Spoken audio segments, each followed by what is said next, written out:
the whole Christianity, Judaism, or Islam? I think that's a common sense. I don't need even these examples. I don't need these examples to. But many to people. Prove. For me as a Muslim, I really care about my Muslims, my Muslim brothers and sisters. I make sure that they don't cross the lines. I really.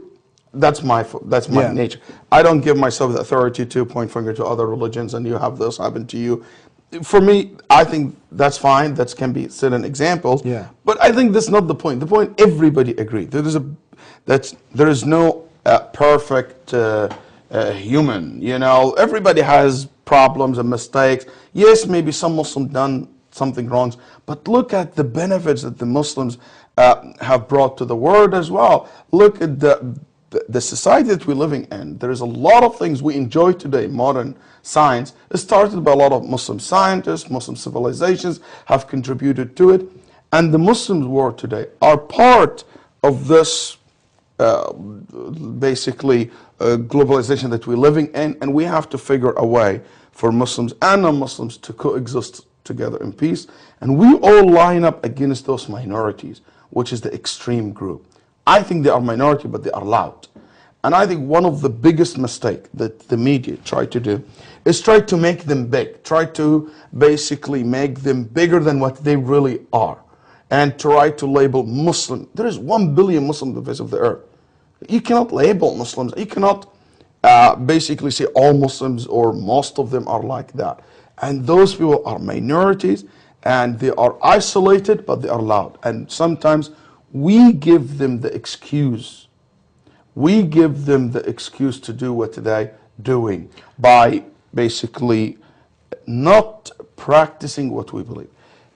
If I may say something here, one of the biggest problems I see in the so-called war against terrorism, that a lot of people who declare that, they are not sincere in this. Mm-hmm. They do it for political reasons. Yeah.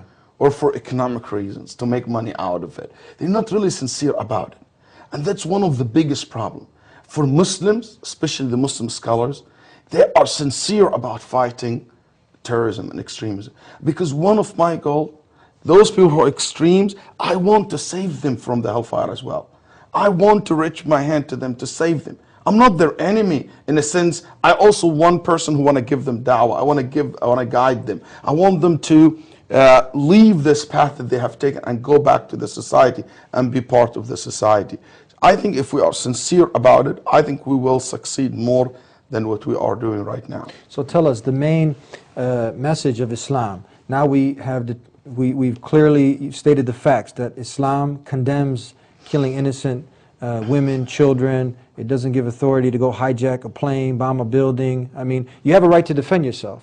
Is this clear? If somebody trying to come in your house, come and force you out of, you know, your home, you have a right like anybody to defend yourself, but there's a line that you don't cross. There is a very important point also for a lot of non-Muslims to know.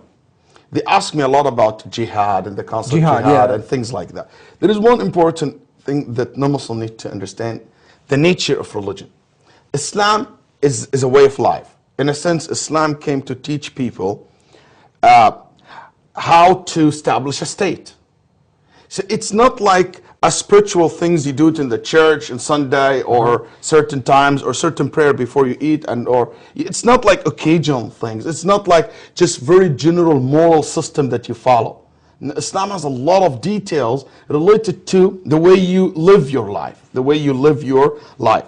So part of the teaching of Islam, to live as a community, as a state, the issue of declaring war. If you have a Muslim Islamic state, which we call the defense ministry today, or, you know, we have the Secretary of Defense, that position. In Islam, there is rulings and there is teaching from Muhammad ﷺ and from Allah through the Quran to teach that Secretary of Defense how to behave in time of war. How to, that leader of the Muslim state, how to declare war, how to deal with those who declare war against Muslim or they are potential enemy for Islam. He gave him the guidelines. These guidelines, this constitution that govern this department of the Muslim state, that's what you call it, the chapter of jihad in Islam. That's basically what it is. It is everything in that chapter is in the hand of the government, the hand of the rulers, the hand of the army, are the generals who are ruling the Muslims, basically, country. It's not something left for individual to declare. It's not left to people to say whatever they want. No, it's not like that. And many people, they couldn't see that. They couldn't understand that. Why these rules exist. This ruling exists because that's how to govern the states. That's how the Muslims should use this teaching in their states as a leader. These are guidelines for them. A couple more points. We're almost out of time. There's a lot of access to new information on the web. I'm just curious, have you, there's things like 9/11, because a lot of this stemmed from 9/11, which we said that, Islam is separate from this. There's, once again, making this a strong point that Islam has nothing to do with these kind of atrocities. Muslims died in these things, in this event also, didn't they? Have you heard of this program or things like 9/11 coincidences or any of these things? Have you watched it? No. No? Okay. Like a plane is missing.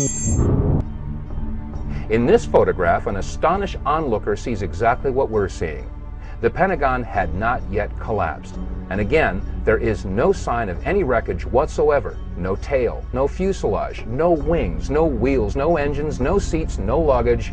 Nothing on the outside of the Pentagon.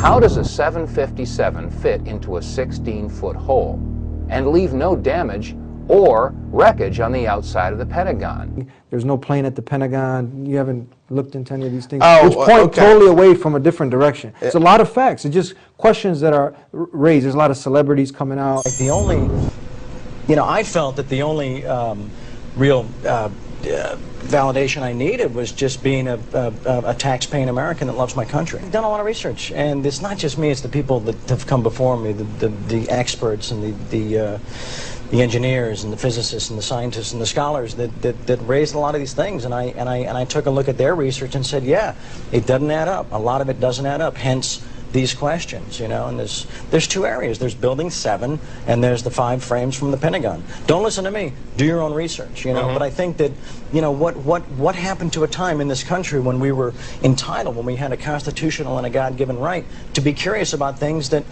didn't make sense. Don't listen to me. Do your own research. And there was like detonations. Committed at least 2 blocks, and we started running floor by floor instead of popping out. It was if they had detonated. Yeah, If they were planned to take down a building. Boom, boom, boom, boom, boom, boom, boom, boom. All the way down. And I mean, even if I'm a person who doesn't like conspiracy theories, Yeah.